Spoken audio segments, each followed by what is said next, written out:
Archetypes are, at the same time, dynamic. They are instinctual images that are not intellectually invented. They are always there, and they produce certain processes in the unconscious that one could best compare with myths. That's the origin of mythology. Mythology is a pronouncing of a series of images that formulate the life of archetypes. Carl Jung.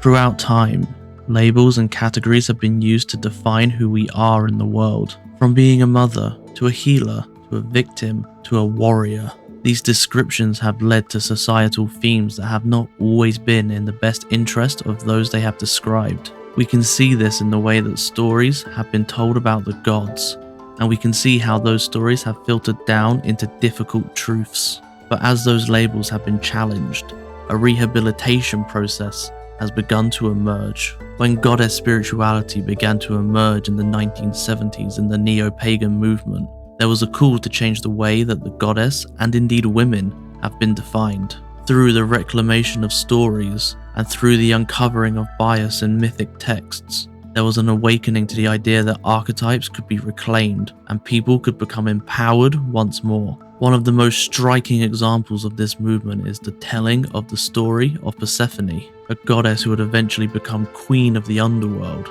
She was often portrayed as the victim, the one who was stolen from her mother and raped by Hades as part of her descent. But if we turn the page back to the time of the matriarchy, to the time when women were the ones who held the power in their societies, the story is different. Instead, we see the story of Persephone as a figure who wasn't a victim. She was fully aware of what she needed to do. Hearing the cries of the souls of the dead, Persephone heeded the call and went to the underworld to take her place as queen.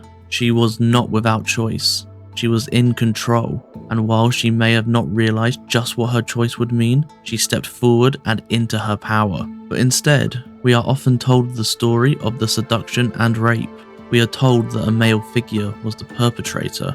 However, this story only came into being when society moved into patriarchal control. When men were in control, they shifted the story to suit the idea that women were weak and easily contained. Once we are able to name the storyteller as having an impact on the way that stories are told, it becomes clear that there is healing to be done. The storyteller has their own motivation, and they are swayed by what is happening in the world around them at the time. They may not realize it, and they may never feel they are being moved in a certain direction.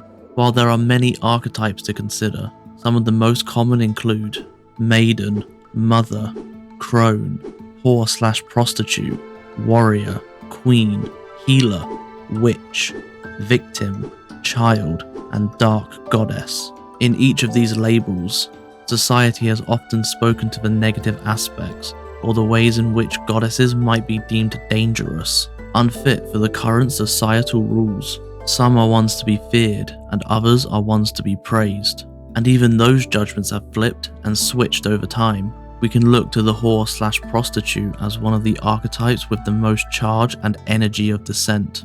There are those who look down on the whore as the one who uses sex in order to sway others, or who gives up their own sexual nature to someone else. But when we can look at the archetype as a message of power, things shift. If we are to see the sacred prostitute as one who understands the power of her sexuality, we can begin to see this as a goddess unto herself, and fully residing in her authentic nature. She is the one who understands the impact of sensual acts, the one who steps in to heal those who might have had traumatic events surrounding their sexual being.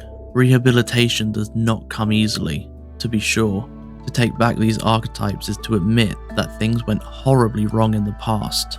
To take back these archetypes is to not only challenge the past, but also what we are thought to be simply, well, true. From the way that goddesses have been portrayed in images, to the way that societal forces have deified the opposite of their true nature, we are often surrounded and immersed in conflicting tales between what we read and what we feel. Of course, in the sense that something is off, we begin to seek out ways to heal. Through the critical scholars and the feminist critique, we begin to remember that these stories aren't just about the goddesses, these are our stories too.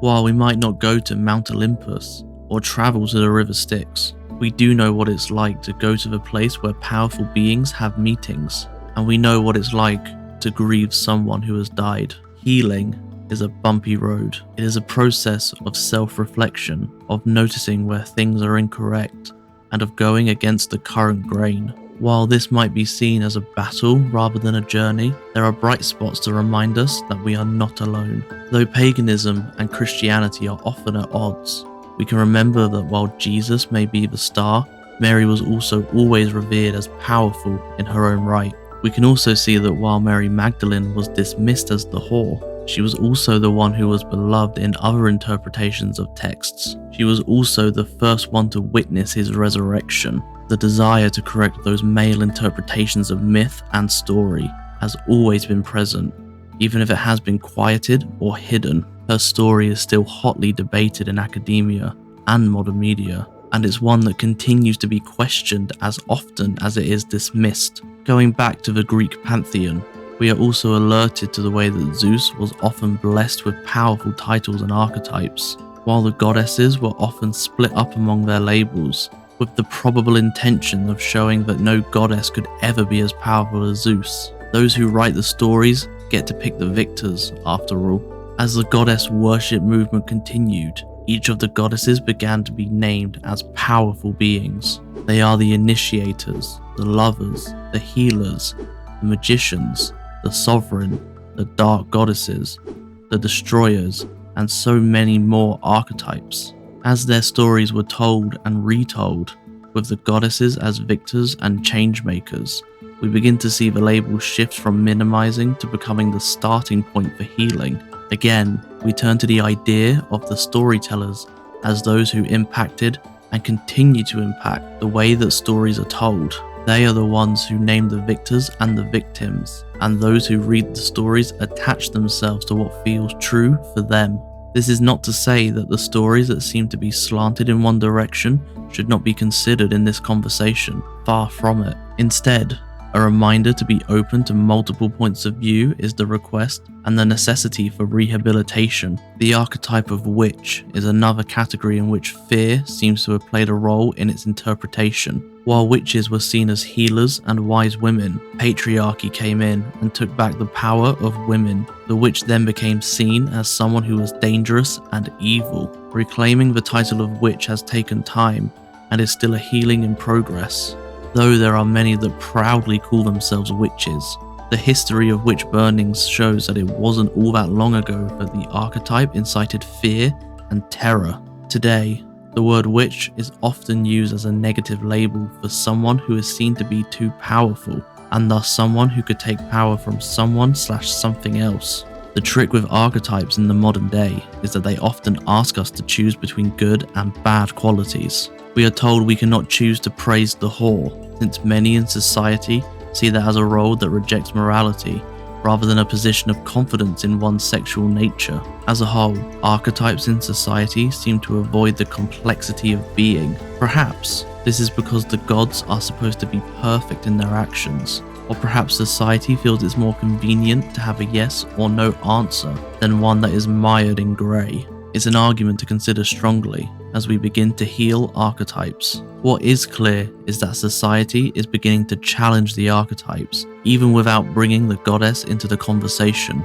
With the multiple waves of feminism and gender politics, we have begun to ask more questions and to call out inconsistencies or limitations in stories. With the exposure to more information and opinions than ever before, we have an opportunity to dive deeper into the possibility that what was once considered bad can now be a call to power. The refusal of labels might seem to be a personal battle for our role in society, but the goddess is certainly involved. Whether we gather in a ritual circle or we protest on the streets, we can actively engage in changing stories and perception. By talking with scholars and wise women, we can begin to see where our own interpretation of stories might need a shift or adjustment. And the great question emerges: what is the right archetype to praise?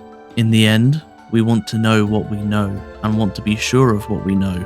Though we can research and ask questions, there does come a point where we will not find out all the answers. Much of history has been lost to time, and many sources continue to propagate things that just aren't true.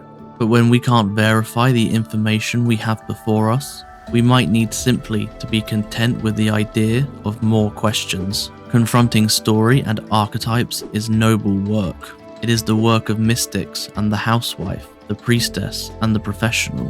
By remembering that we are not limited by labels, we can break free of what we have been called or what we have wanted to be called. We can enable future generations to know their power. If you would like to learn more, please take a look at our book, 7 Ages of the Goddess. The words for this video were provided by Irazanyamoon. Thank you so much for watching. Subscribe and ring the bell for weekly content, and we'll see you next time.